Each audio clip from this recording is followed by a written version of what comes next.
Occidente, razón y libertad.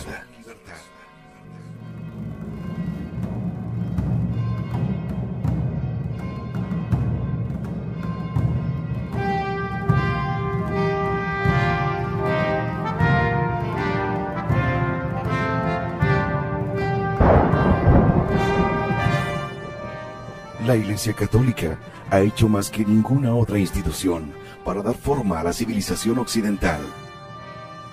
Ante el cambio civilizacional que propugnan los enemigos de las almas, es esencial redescubrir este hecho.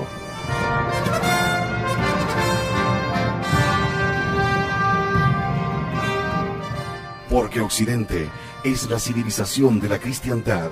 Defendamos la razón y la libertad, la justicia y la caridad. Occidente, razón y libertad.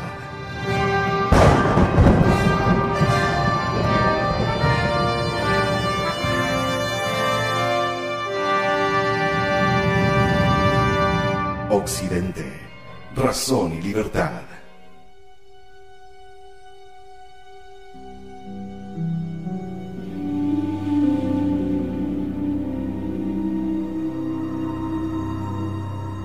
Hola, ¿cómo están? Bienvenidos a Radio Convicción. En este capítulo 4, La Iglesia y la Universidad, segunda parte.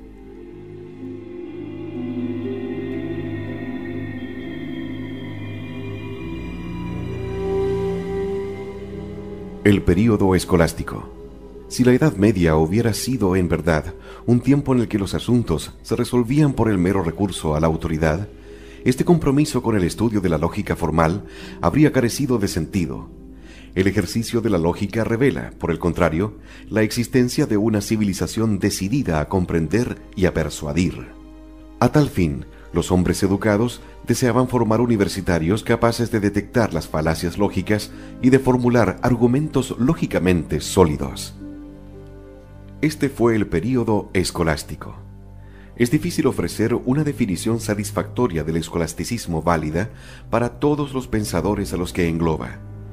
El escolasticismo era, por un lado, el término asignado a la labor intelectual realizada en las escuelas, es decir, en las universidades de Europa. El término alude no tanto al contenido del pensamiento de estos intelectuales como al método que utilizaban.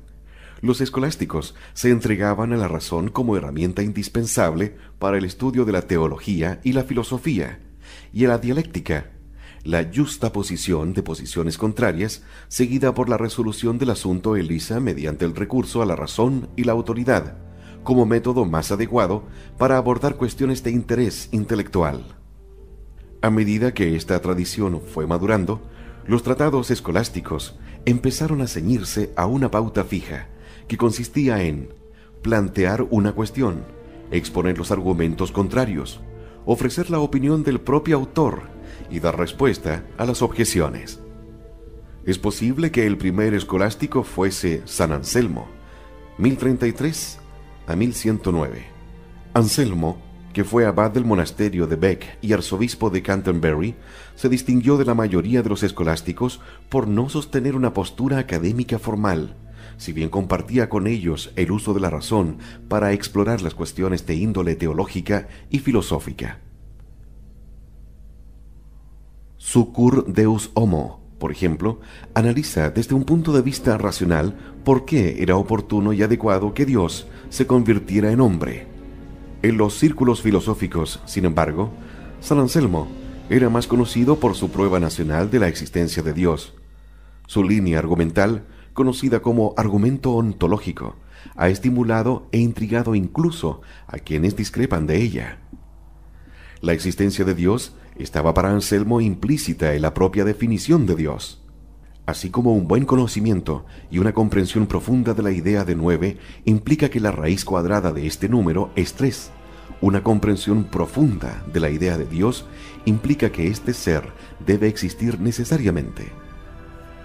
Anselmo postula como definición válida de Dios la de que nada mayor puede concebirse.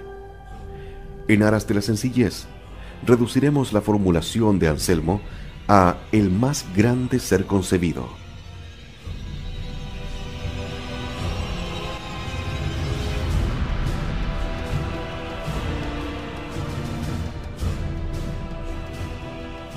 El más grande ser concebido ha de acumular toda la perfección. De lo contrario, no sería el más grande ser concebido. Ahora bien, Anselmo afirmaba que la existencia es una perfección, pues es mejor existir a no existir. Supongamos, sin embargo, que Dios existía tan solo en las mentes de las personas, pero que no existía en realidad.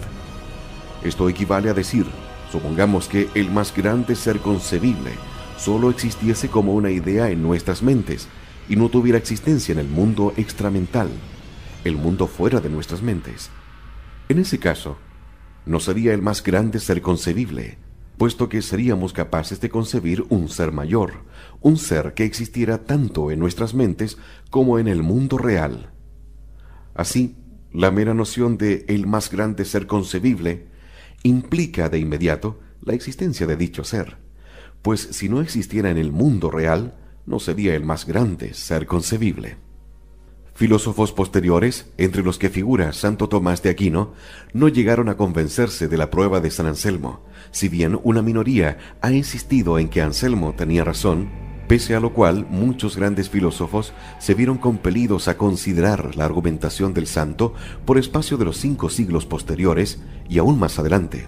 Más significativo que el eco secular de San Anselmo es su compromiso con la razón, desarrollado con mayor eficiencia por los escolásticos que lo siguieron. Otro de los primeros escolásticos más notables fue Pedro Abelardo, 1079 al 1142, un maestro ampliamente admirado que pasó 10 años de su vida enseñando en la escuela catedralicia de París. En Signon, aproximada 1120, Abelardo elaboraba una lista de aparentes contradicciones, en las que citaba pasajes de los primeros padres de la Iglesia, así como de la propia Biblia. Fuera cual fuese la solución adecuada en cada caso, la tarea de la razón humana, y más concretamente la de los discípulos de Abelardo, consistía en resolver estas dificultades intelectuales. El prólogo a Signon contiene un hermoso testimonio de la importancia de la actividad intelectual y del celo con que debía realizarse. Presento aquí una serie de declaraciones de los Santos Padres, siguiendo el orden de mis recuerdos. Las discrepancias que estos textos parecen contener suscitan ciertas cuestiones que sin duda han de suponer un desafío para mis jóvenes lectores, que habrán de proceder con celo sumo para establecer la verdad y aumentarán así su perspicacia. La fuente primigencia de la sabiduría se ha definido como una indagación continua y penetrante. Aristóteles, el más brillante de todos los filósofos, animó a sus discípulos a emprender esta tarea haciendo uso de toda su curiosidad. Nos dice así: es una insensatez formular afirmaciones rotundas sobre estas cuestiones si antes no se les ha dedicado una buena cantidad de tiempo. Es un ejercicio útil cuestionar cada detalle.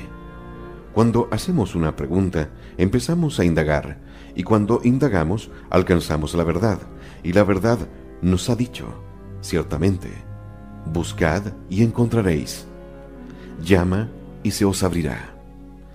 Él nos lo mostró con su propio ejemplo moral cuando a la edad de 12 años lo encontraron sentado entre los doctores, escuchando y preguntando. Él, que es la luz, la plena y perfecta sabiduría de Dios, deseaba con sus preguntas dar ejemplo a sus discípulos antes de convertirse en modelo de maestros con sus predicaciones. Así, cuando aduzco pasajes de las Escrituras, es para incentivar y estimular a mis lectores a que indaguen en la verdad, y cuando mayor sea la autoridad de estos pasajes, más concienzuda ha de ser la indagación.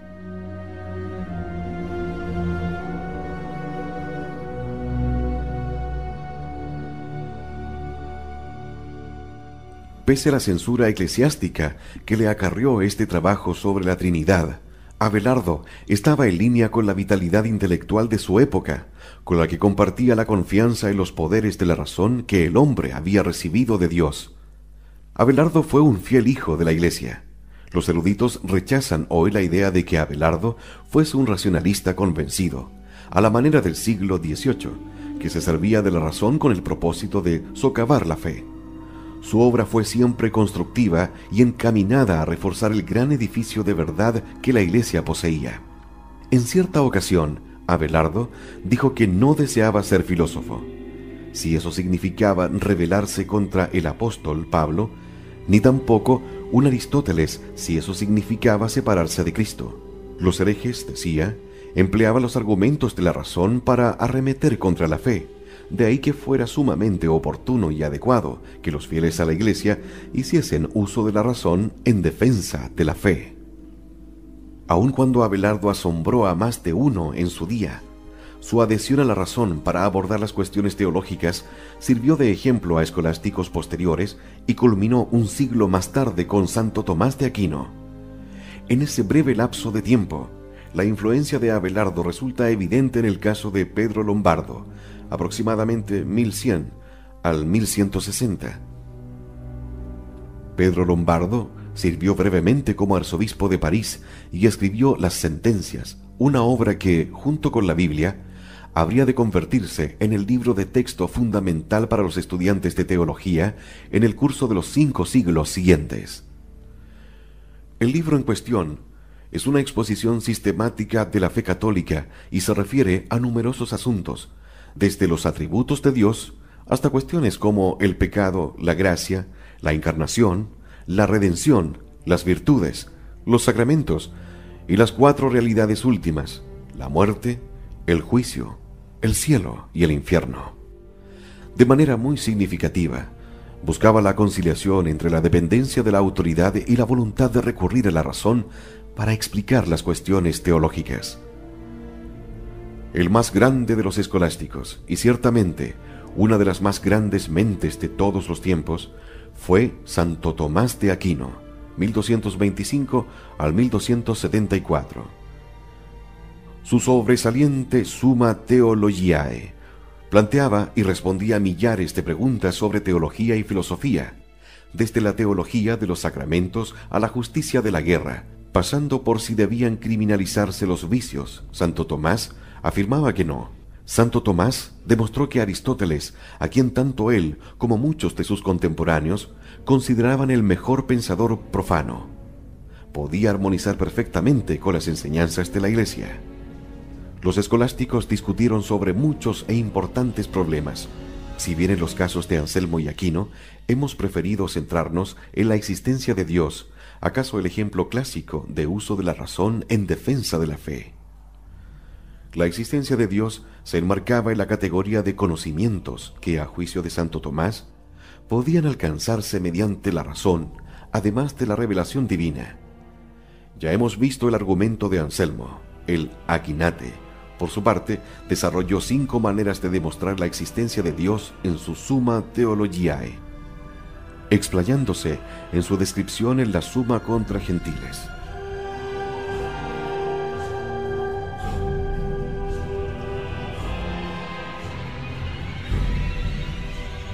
Las ideas de Santo Tomás se comprenden mejor si partimos de algunos experimentos con el pensamiento tomados del mundo profano. Supongamos que queremos comprar un pavo. Llegamos a la tienda y vemos que debemos coger un número de orden. Sin embargo, cuando estamos a punto de coger un número, descubrimos que antes de coger número es preciso coger número. Y cuando estamos a punto de coger ese número, descubrimos que para ello es preciso coger otro número.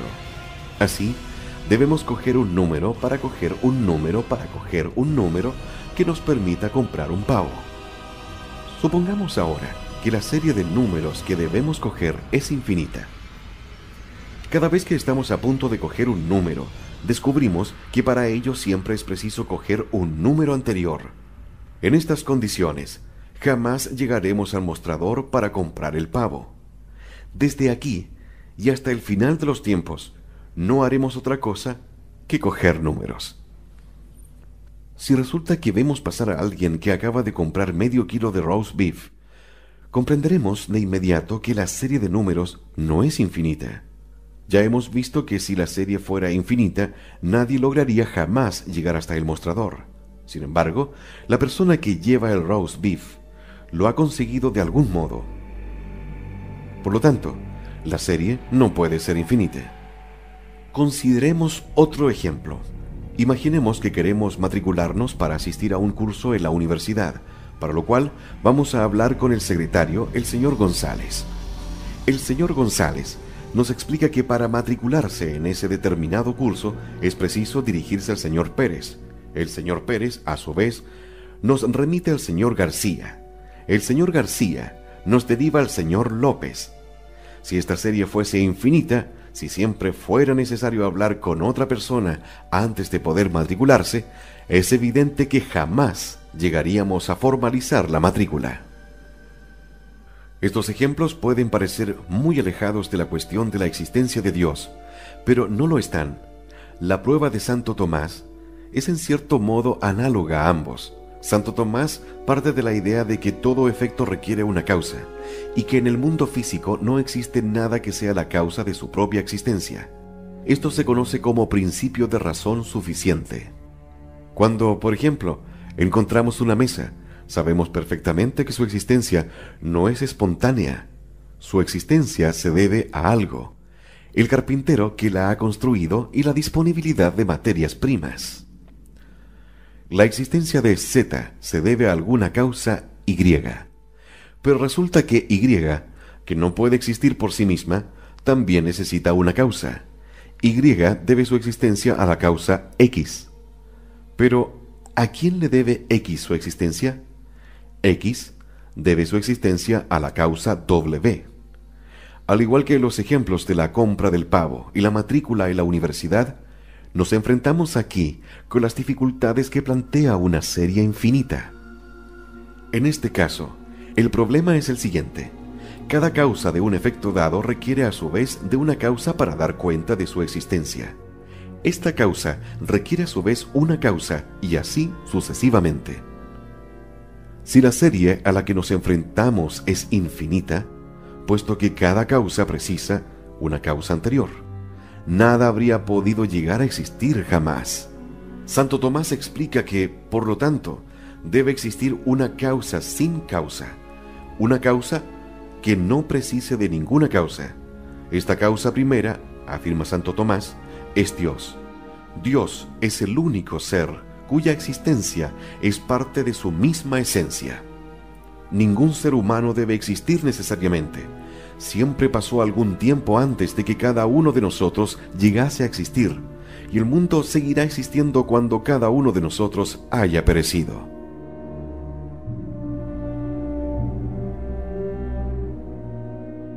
La existencia no forma parte de la esencia de ningún ser humano. Sin embargo, Dios es diferente.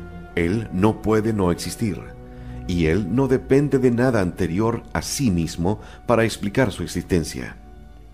La vida de las primeras universidades se caracterizaba por este tipo de rigor filosófico. A nadie sorprende que los papas y otros hombres de la Iglesia situaran las universidades entre las mayores joyas de la civilización cristiana. La Universidad de París se conocía como la Nueva Atenas, una designación que evoca las ambiciones del gran Alcuino en el período carolingio, varios siglos atrás, quien con su esfuerzo docente se proponía establecer una nueva Atenas en el reino de los francos. El Papa Inocencio IV, 1243 al 1254, describía las universidades como ríos de ciencia que riegan y fertilizan la tierra de la Iglesia Universal, y el Papa Alejandro IV, 1254-1261, las llamaba lámparas que iluminan la casa de Dios. El crecimiento y el éxito del sistema universitario no pueden separarse del apoyo papal. Gracias a la constante intervención del papado, escribe el historiador Henry Daniel Robs, la educación superior pudo ampliar sus fronteras. La Iglesia fue ciertamente la matriz que produjo la universidad, el nido a partir del cual emprendió el vuelo.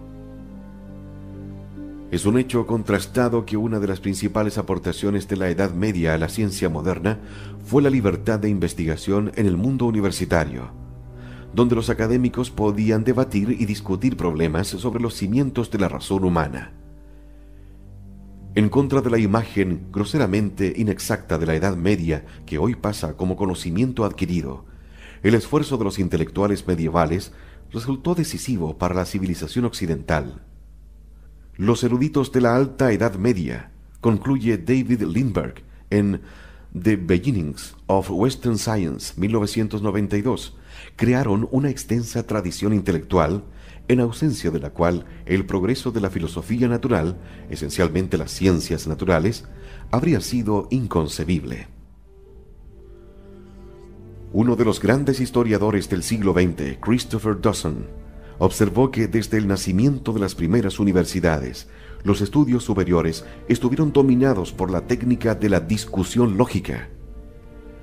La cuestión y el debate público que en gran medida determinó la forma de la filosofía medieval, aún en sus principales exponentes. Nada que no haya sido masticado por los dientes del debate puede llegar a conocerse perfectamente, dice Robert de Sorbonne, y la tendencia a someter cualquier cuestión, desde la más obvia a la más abstracta, a este proceso de masticación no sólo avivaba el ingenio y la precisión del pensamiento, sino que ante todo desarrollaba ese espíritu crítico y esa duda metódica a la que tanto de la ciencia y la cultura occidentales.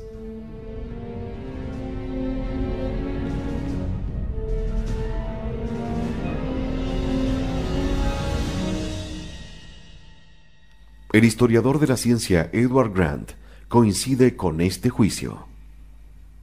¿Qué permitió a la civilización occidental desarrollar la ciencia y las ciencias sociales hasta extremos jamás alcanzados por ninguna otra civilización?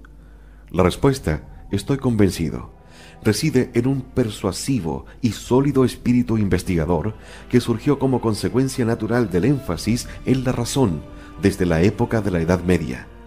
La razón, con la salvedad de las verdades reveladas, se entronizó en las universidades medievales como árbitro definitivo en la mayoría de los debates y controversias intelectuales. Era natural entre los eruditos inmersos en el entorno universitario recurrir a la razón para adentrarse en materias no exploradas hasta la fecha, así como para discutir posibilidades que nunca antes se habían tomado en serio. La creación de las universidades, el compromiso con la razón y la argumentación racional y el espíritu de investigación que caracterizaban la vida intelectual en la Edad Media fueron un regalo del medioevo latino al mundo moderno, aun cuando nunca llegue a reconocerse. ¿Acaso conserve siempre el estatus de secreto mejor guardado de la civilización occidental que ha merecido en los últimos 4 siglos? Fue un regalo de la civilización en cuyo centro se hallaba la Iglesia Católica.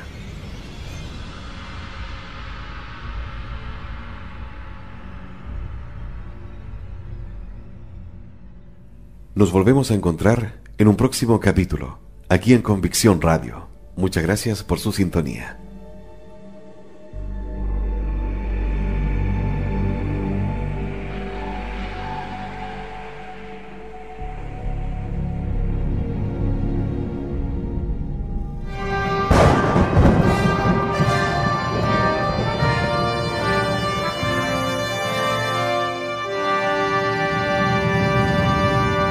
Occidente, razón y libertad.